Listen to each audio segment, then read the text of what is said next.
The first basic step toward the approach is to find if your approach is prognostic or diagnostic. Prognosis is an opinion of the likely course of an issue, a forecast of the likely outcome of the situation. Diagnosis is investigation or analysis of a cause or nature of a condition, situation, or problem diagnosis of the trouble.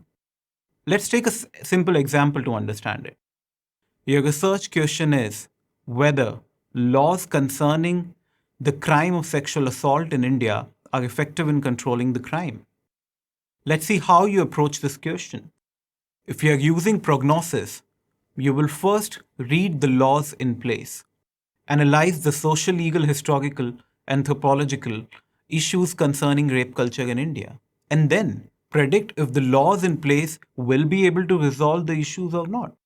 If you are using diagnosis, you will start with an assumption that present laws are insufficient and then justify the assumption through comparative literature and interdisciplinary tools.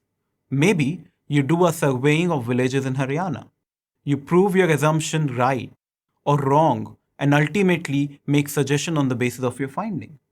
You can approach any material with prognosis or diagnosis, and this determine your research methodologies, your limitation, and everything underlying.